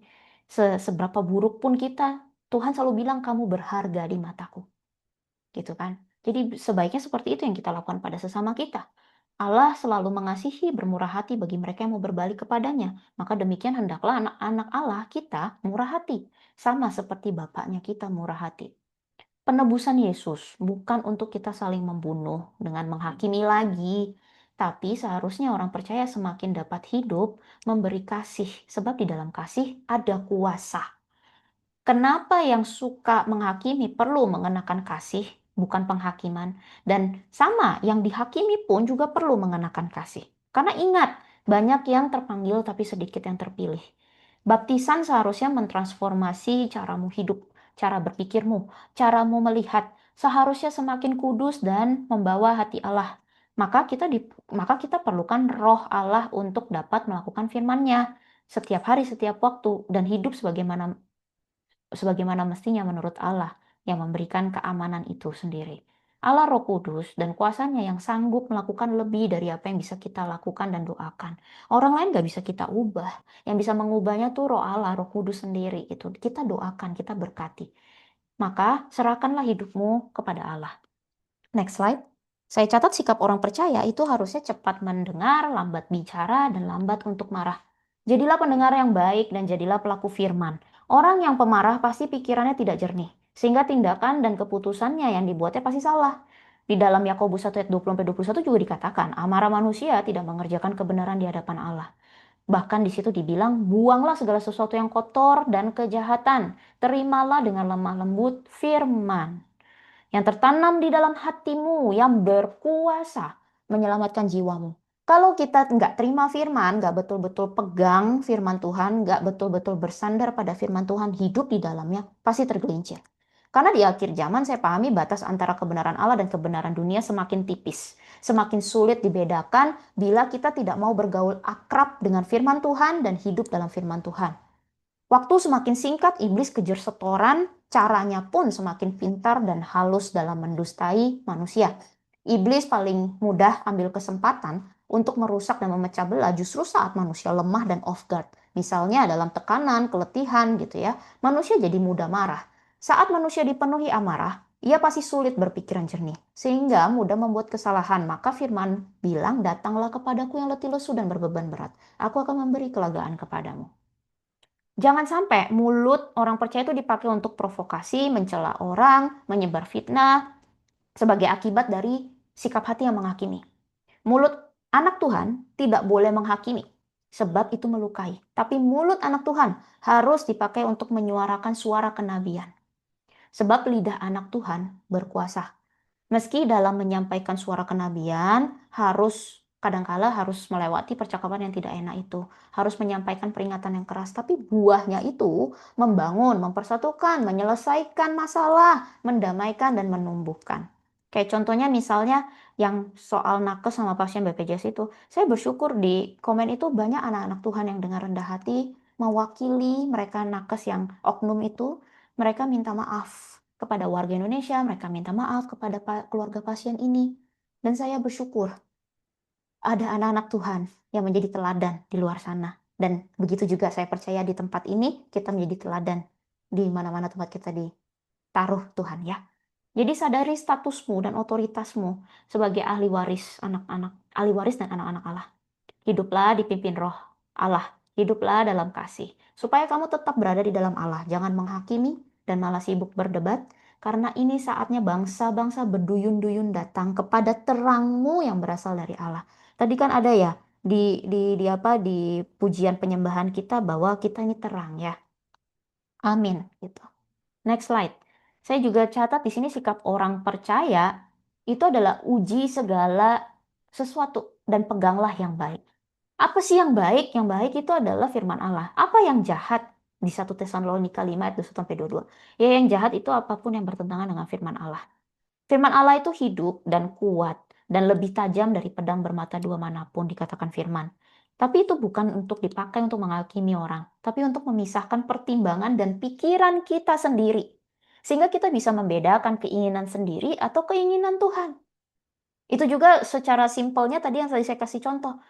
eh, saya sebagai wanita bisa merasakan mana ini yang saya kesel, marah karena hormon yang lagi bergejolak. Makanya saya bisa kasih tahu ke suami saya, yang ini aku hormonnya lagi nggak enak, sabar ya gitu misalnya. Supaya kalau aku snap, dia yang tolongin aku gitu. Tapi saya juga bisa tahu kalau itu bukan hormon gitu. Jadi sebenarnya kita bisa kok, kita mampu kok gitu. Kalau kita bergaul akrab dengan firman-Nya, dengan kita juga minta tuntunan Roh Kudus. Jadi firman Allah itu dipakai untuk diri kita sendiri. Dan kepadanya juga, kepada Allah kita berikan pertanggungjawaban setiap tindakan kita. Jadi firman itu dipakaikan bukan untuk kepada orang lain. Ya. Kemudian di Yakobus 3 ayat 13 di sini dikatakan, siapakah di antara kamu yang bijak dan berbudi? Baiklah dia dengan cara hidup yang baik menyatakan perbuatannya oleh hikmat yang lahir dari kelemah lembutan. Ya, Matius 5 ayat 5 dikatakan juga, berbahagialah orang yang lemah lembut karena mereka akan memiliki bumi. Hikmat hanya ada di dalam Roh Allah. Kelemah lembutan kita belajar dari Yesus. Kayak Yesus bilang kan, belajarlah padaku karena aku lemah lembut dan rendah hati. Di dalam Lukas 10 ayat 21 dan Matius 18 sampai ayat 3 sampai 4 juga dikatakan orang yang memiliki hati yang mau diajar disebut seperti orang kecil atau anak kecil. Dan justru kepada orang kecil dan anak kecil ini, yang mau orang-orang yang mau belajar ini, justru kepada mereka Allah berkenan. Kepada mereka justru dibukakan banyak rahasia Allah. Allah memandang mereka jadi yang terbesar di kerajaan surga. Mereka juga yang dapat masuk kerajaan surga. Karena mereka mau mengenal anak, maka mereka akan mengenal Bapa. Kalau kita mau mengenal anak, kita juga akan kenal Bapa kita. Selanjutnya oke. Jadi tetap di slide ini, kalau orang percaya yang tidak menggunakan, kalau orang percaya yang tidak menggunakan pengertian sendiri gitu ya, dia akan seek counsel kepada Roh Kudus. Jadi dalam menguji ini kita nggak bisa pakai pengertian sendiri. Kita harus pakai firman. Kita harus minta tolong Roh Kudus sebelum melakukan apapun, supaya supaya kita ini hanya melakukan sesuai maunya Tuhan. Bukan soal benar salah, yang penting maunya Tuhan, gitu ya. Karena benar salah tuh kadang-kadang karena pandangan kita sendiri. Misalnya Tuhan suruh kita A, kita berpikir, kok Tuhan kok mesti suruh kayak gitu sih? Kita berpikir Tuhan yang salah, karena kita belum ngerti. Jadi yang penting di sini adalah maunya Tuhan, bukan maunya kita, bukan berdasarkan menurut kita benar atau salah, tapi apa yang menurut Tuhan benar, gitu. Dan itu ada di firman-Nya. Yang sering jadi pertanyaan kan, taunya dari mana sih kalau ini pengertian sendiri, pikiran sendiri, maksud hati sendiri, atau ini maunya Tuhan sih? Manusia itu sebetulnya yang tadi saya bilang bisa bedakan itu maunya dirinya atau maunya Tuhan. Jelas ada dalam firman-Nya soalnya semuanya maunya Tuhan. Hanya yang seringkali yang buat manusia itu seolah-olah bingung karena kemauannya nggak sejalan dengan maunya Tuhan. Maka terjadilah yang namanya tidak mau tahu dan pemberontakan akhirnya menghakimi. Contoh di Yeremia 42 ayat 1-7, di situ dikatakan ini tentang pembuangan Babel. Ada Yohanan, Azaria, dan rakyat-rakyat Yehuda yang dia datang kepada Yeremia. Dia minta, Yeremia doain dong, tanyain Tuhan, kami harus apa sih gitu.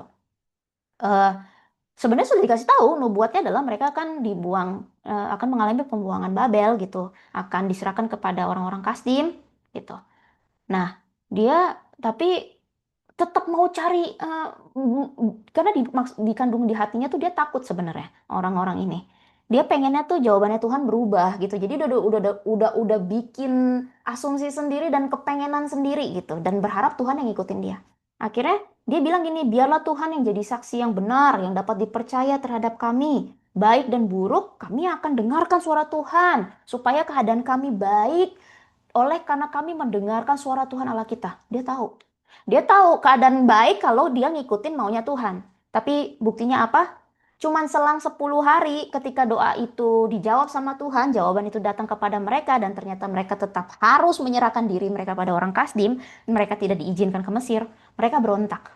Mereka hakimi Tuhan, mereka hakimi Allah sendiri. Mereka tetap nggak mau gitu, nggak mau nurut. Padahal mereka sendiri yang bilang mereka mau nurut dan mereka tahu amannya di dalam Tuhan.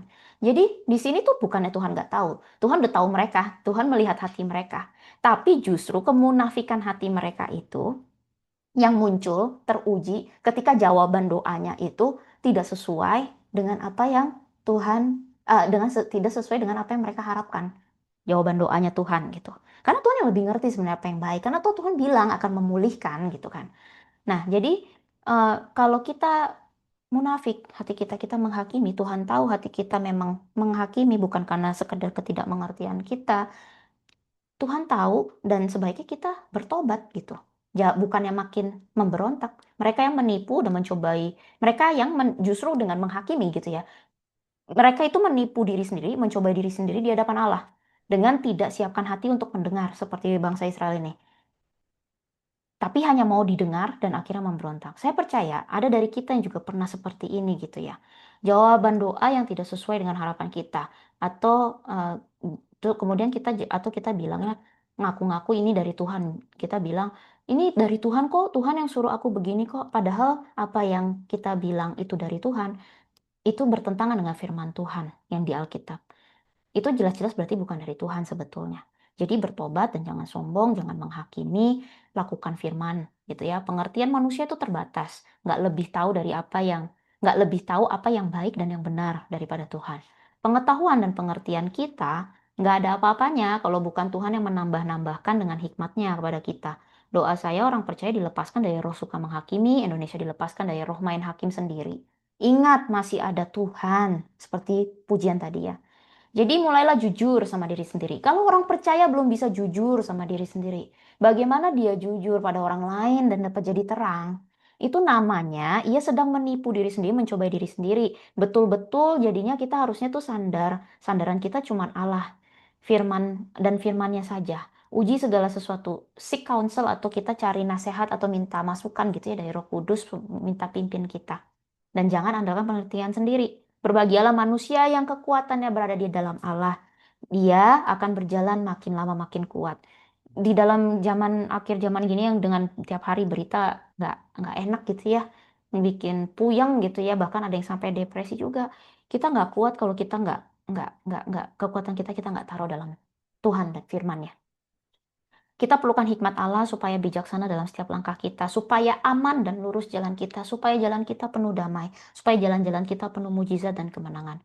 Orang yang tidak mengandalkan Tuhan adalah orang yang congkak. Orang yang congkak dan kecongkakan itu mendahului kehancuran dan keruntuhan. Allah menentang orang yang angkuh, tetapi mengasihani orang yang rendah hati. Orang yang meninggikan diri pasti direndahkan Tuhan.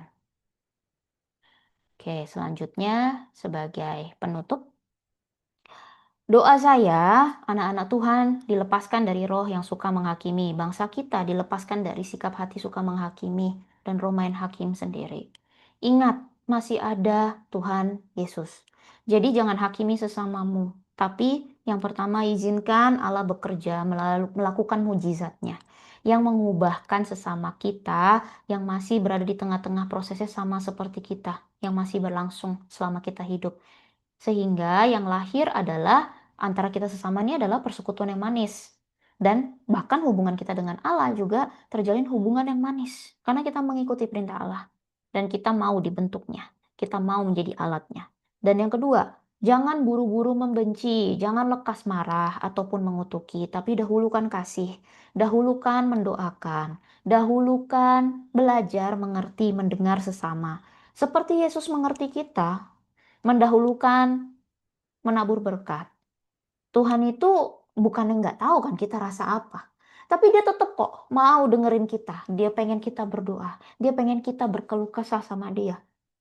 Jadi Tuhan Yesus sudah nunjukin contohnya. Jadi kalau kita memang hamba Allah, kita hamba pengikut Kristus, murid Yesus, maka demikian seharusnya sikap kita, tindakan kita, hati kita mencerminkan Tuhan kita.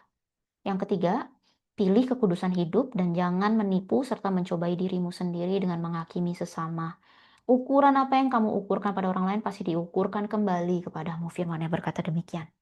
Orang yang suka menghakimi orang sebetulnya dia tidak lebih baik dari orang yang dia hakimi. Orang yang suka menghakimi, dia tidak menghormati dirinya sendiri sebenarnya. Tentu dia nggak akan bisa menghormati orang lain karena dia nggak menghormati dirinya sendiri. Karena dengan sukarela, dia mempermalukan dirinya, mempertontonkan kebodohannya. Soalnya dia bertelinga, namun dia tidak mendengar. Dia tahu firman Tuhan, tapi dia tidak melakukan firman apa yang sudah dia dengar. Demikian firman dari saya. Kiranya firman ini boleh menjadi berkat buat kita semua. Mari kita berdoa. Ya Allah Bapa, terima kasih Tuhan. Hamba-Mu selesai menyampaikan isi hatimu. Kiranya kasih-Mu Tuhan sampai kepada siapapun yang mendengar ini dan mereka boleh membagikan kepada orang-orang di sekitar mereka. Bukan hanya lewat mulut mereka, tapi lewat tindakan hati mereka yang mereka tunjukkan. Terang, kemuliaan-Mu memancar keluar dari dalam hidup mereka. Engkau Allah yang membuat mereka mengerti. Hamba-Mu terbatas dengan kata-kata. Tapi hamba percaya Roh-Mu belum berhenti sampai besok-besok Tuhan. Engkau tidak berhenti di malam hari ini saja. Dan Engkau yang akan membuat semakin anak-anak-Mu bertumbuh.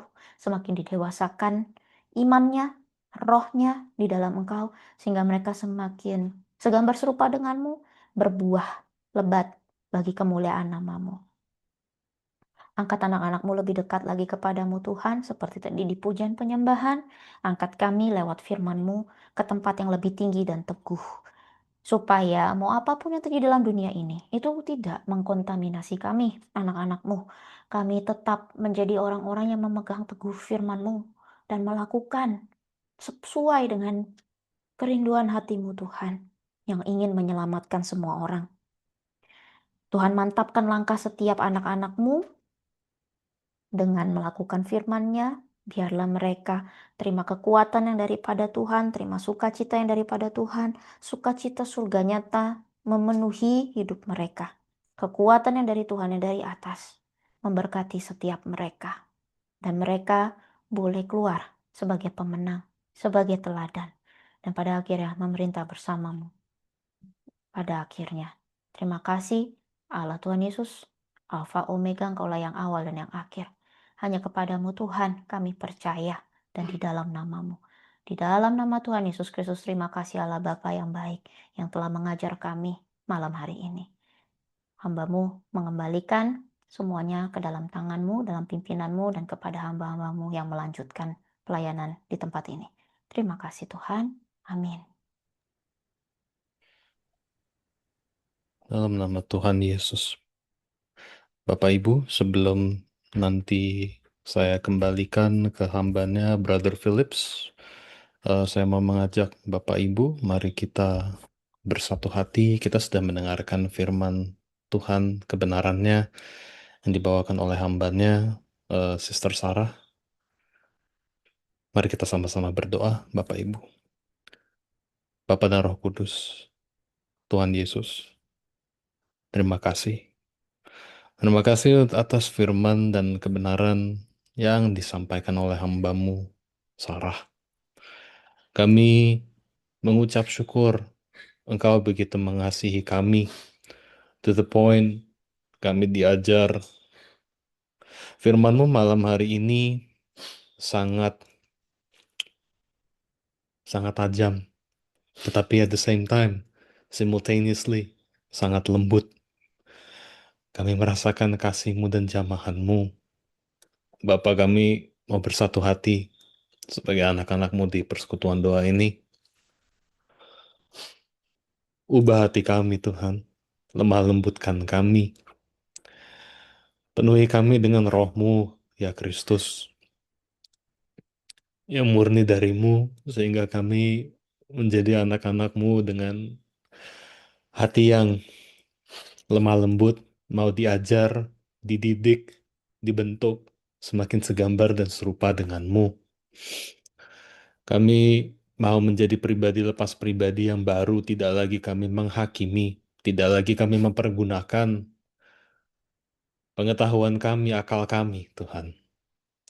Tetapi biarlah hikmat, pengertian, kebijaksanaan kami hanya dari-Mu, Tuhan Yesus Kristus. Biarlah mulai dari malam hari ini, firman-Mu ini, untuk kami tidak menghakimi, untuk kami tidak lagi buru-buru kami membenci, atau kami marah ketika kami menghadapi atau mendengar atau melalui sesuatu yang di luar dari pengetahuan kami.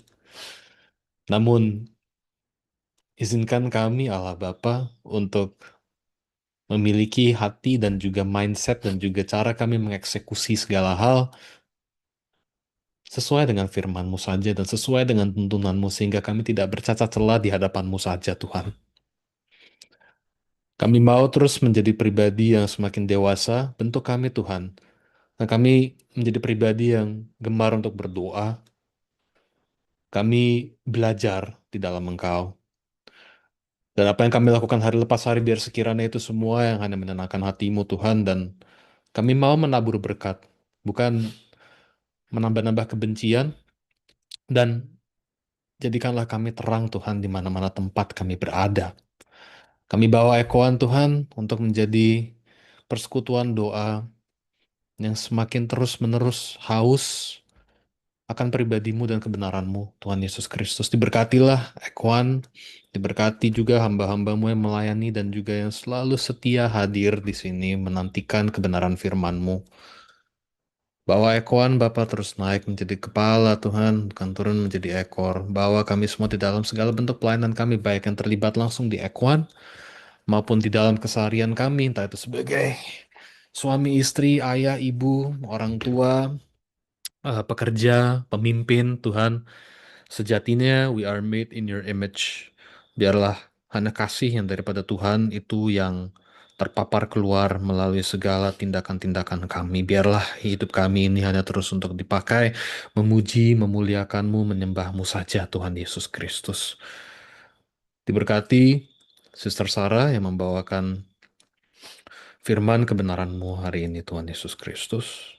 Tambah-tambahkan hikmat yang daripada-Mu, dia berjalan dalam ketepatan, menghidupi Amsal 31 sebagai istri yang cakap di dalam Tuhan, dan menjadi pelayan-Mu Tuhan yang berkenan. Bawa Brother Phillips sebagai pemimpin di Ekuan Ministry International, Engkau juga bawa dia Tuhan, sekiranya terus menjadi perkasa Tuhan di dalam Engkau, menjadi berkat di mana-mana tempat dia berada. Bawa Ekuan ini Tuhan untuk kami semua terus merindukan-Mu. Tepatkan segala langkah kami Tuhan di Ekuan, tepatkan segala langkah kami di dalam keseharian kami Tuhan. Kami sangat membutuhkan-Mu. Dunia sudah semakin tipis Tuhan antara kebenaran dan antara dunia ini Tuhan Yesus Kristus. Kami butuh Engkau. You are the only clarity that we need. Engkau clarity yang paling clear Tuhan. Tutup bungkus Tuhan kami yang ada di Ekuan, saudara-saudari kami yang menonton melalui tayangan ulang YouTube ataupun nanti ketika ini di-share melalui sosmed. Tutup bungkus kami semua dengan kuasa darah-Mu ya Yesus Kristus. Biar kami selalu dipenuhi dengan damai sejahtera, sukacita, kekuatan, pengharapan yang daripada-Mu. Kami tolak segala kutuk, belenggu, dosa, segala intimidasi, sakit penyakit, segala yang bukan dari-Mu. Kami tolak, patahkan, hancurkan di dalam nama Tuhan Yesus Kristus. Penuhi kami semua juga Tuhan dengan kesehatan yang sempurna yang daripada-Mu. Jika ada di malam hari ini saudara-saudari kami yang hadir di sini Tuhan, mungkin mengalami sakit penyakit, kami berdoa, kuasa bilur-bilur-Mu yang nyata itu Tuhan yang menyembuhkan kami. Kami terima kesembuhan, organ tubuh kami, tubuh kami baik di dalam maupun di luar, semuanya sehat, sempurna di dalam Engkau, Tuhan Yesus Kristus. Dan di dalam apapun itu Tuhan, yang menjadi pekerjaan kami, hari-hari kami, bawa kami Tuhan, untuk kami semakin prosper di dalam Engkau juga, Tuhan Yesus Kristus. Mungkin bagi saudara-saudari kami yang tengah sedang mencari pekerjaan, atau mungkin mengalami pergumulan-pergumulan di tempat kerja, maupun mungkin di usaha-usahanya Tuhan, kami terima kekuatan daripada-Mu hari lepas hari untuk kami menjalaninya. This too shall pass because we have you, Lord. Dan Tuhan, kami berdoa untuk bangsa negara kami, Indonesia, dari Sabang sampai Merauke. Engkau yang berkuasa, Engkau yang bertahta, berdaulat atas Indonesia dari Sabang sampai Merauke. Kami berdoa pemerintahan kami, khususnya di dalam kepresidenan Pak Prabowo, Tuhan, penuhi beliau dengan roh takut akan Allah, penuhi beliau dengan hikmat-Mu ya Tuhan, untuk memajukan Indonesia, untuk menjadikan bangsa Indonesia ini semakin sejahtera di dalam Engkau, ya Tuhan Yesus Kristus. Kami tolak, patahkan, hancurkan segala kuasa-kuasa kegelapan, adu domba, anarki, Apapun itu Tuhan yang mau mencoba untuk menghancurkan Indonesia atau memecah belah bangsa kami tolak, patahkan, hancurkan dalam nama Tuhan Yesus Kristus. Kuasa salib-Mu yang bekerja Tuhan atas kami semua. Keselamatan yang daripadamu kami terima semua Bapa di dalam nama Tuhan Yesus Kristus. Persatukan juga gereja-gerejamu dari Sabang sampai Merauke. Apapun denominasinya Tuhan, persatukan kami semua. Karena di dalam Engkau kami kuat ketika kami bersatu, tidak akan ada yang bisa mencerai-beraikan kami, Tuhan Yesus Kristus. Pakai gerejamu di mana-mana tempat untuk menjadi sanctuary untuk kami semua dan jiwa-jiwa yang belum mengenal Kristus. Mereka menemukan Engkau, mereka mengenalmu ya Tuhan. Pakai gereja-gerejamu, termasuk persekutuan doa ini Tuhan, dan di dalam pelayanan kami untuk menjangkau lebih banyak lagi jiwa di luar sana, untuk mengenal pribadimu, dan mereka menerima keselamatan serta kekekalan abadi yang daripadamu. Kami serahkan ibadah kami di malam hari ini ke dalam tanganmu, dan doa-doa kami ini semua kami serahkan ke dalam tanganmu. Engkau yang mendengar semuanya, Engkau juga Tuhan yang menjawab doa-doa dan kerinduan-kerinduan kami Tuhan, sesuai dengan waktumu, dengan apa yang kau pandang baik, sesuai dengan kedaulatanmu. Terpujilah namamu Tuhan Yesus Kristus Allah Bapa kami yang ada di surga. Haleluya. Amin. Saya izin kembalikan ke hambanya, Brother Phillips. Silakan, Brother. Iya, puji Tuhan.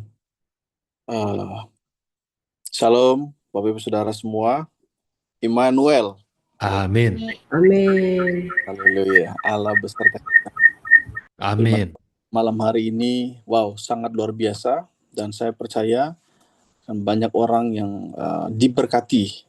Karena itu, Bapak Ibu Saudara, saya merasa betul dalam roh saya bahwa firman malam hari ini sangat luar biasa dan akan sangat memberkati banyak orang. Karena itu, jangan sia-siakan, ya, jangan sia-siakan kesempatan ini. Mari kita masuk ke YouTube seperti itu ya, ke YouTube. Lalu kemudian kalau ini sudah diupload ya, kalau sudah diupload kita share linknya ke ke grup-grup WhatsApp atau grup-grup keluarga ya.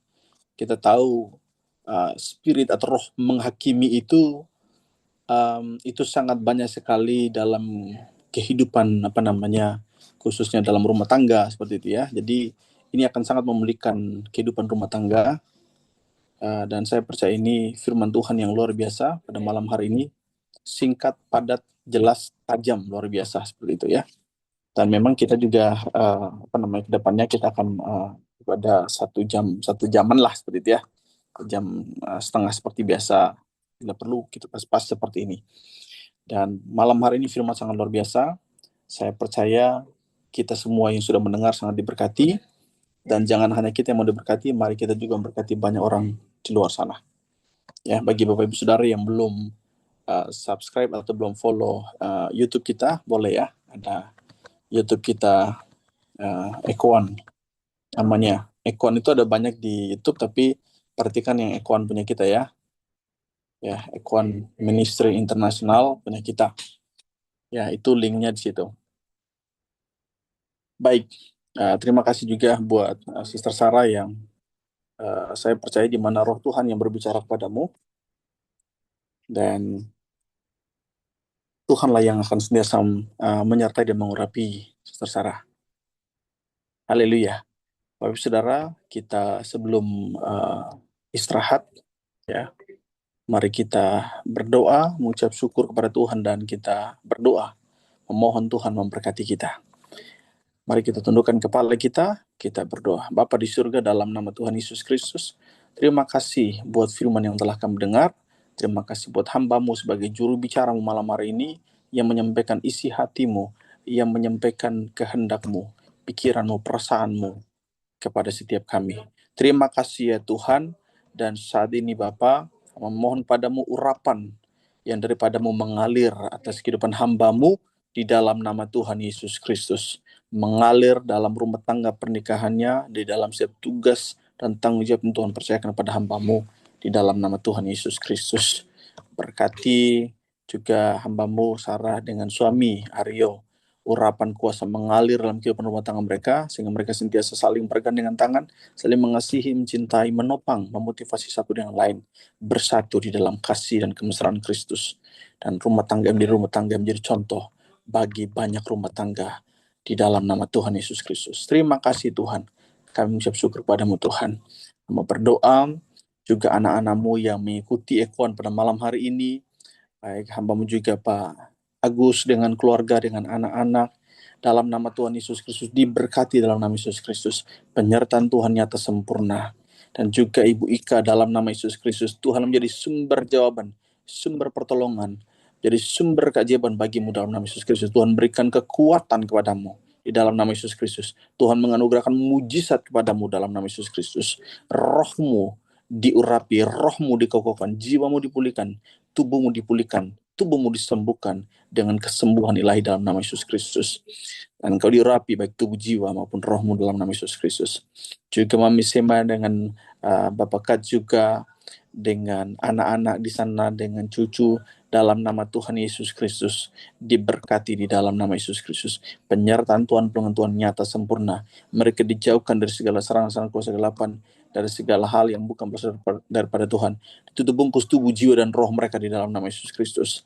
Hamba berdoa demi nama Tuhan Yesus Kristus, diberkati Mami Sema dengan Bapak Kat juga dalam nama Yesus Kristus. Anak mereka Spencer, Chelsea, dan juga Camilla diberkati dengan masing-masing keluarga, diberkati di dalam nama Yesus Kristus. Penyertaan Tuhan, pertolongan Tuhan nyata sempurna di dalam nama Tuhan Yesus Kristus.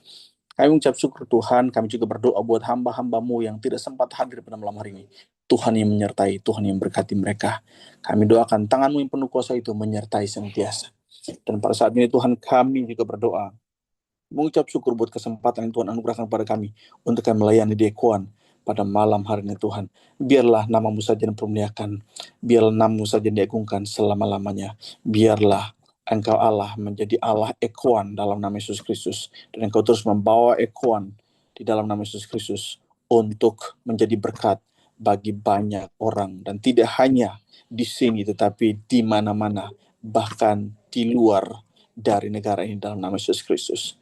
Kami percaya bagimu tidak ada mustahil, Engkau punya banyak cara dalam nama Tuhan Yesus Kristus. Terima kasih Tuhan. Kami mengucap syukur padamu, dan saat ini kami rindu menerima berkat daripadamu, dan kami mengimani kami menerima daripada malam hari ini dalam nama Yesus Kristus. Bapak Ibu Saudara, mari angkat kedua belah tanganmu dan imani Tuhan memberkati engkau. Haleluya. Haleluya. Terima kasih Tuhan. Tuhan memberkati engkau dan Tuhan melindungi engkau. Tuhan menyinari engkau dengan wajah-Nya dan berikan engkau kasih karunia. Tuhan menghadapkan wajah-Nya kepadamu dan berikan engkau damai sejahtera.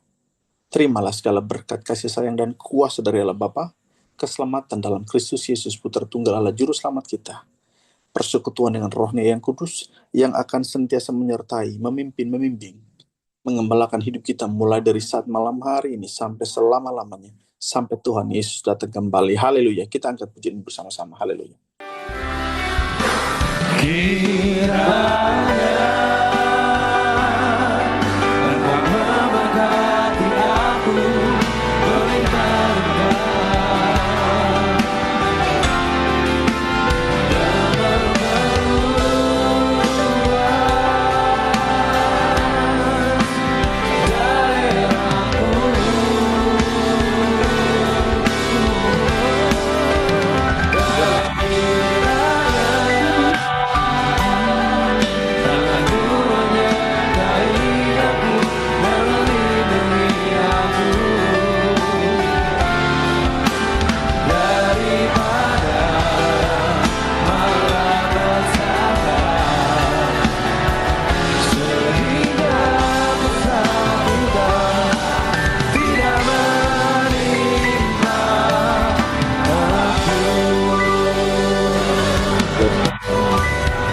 Mari sama-sama dengan iman katakan amin, amin, Amin, amin. Tuhan. Amin. Manuel.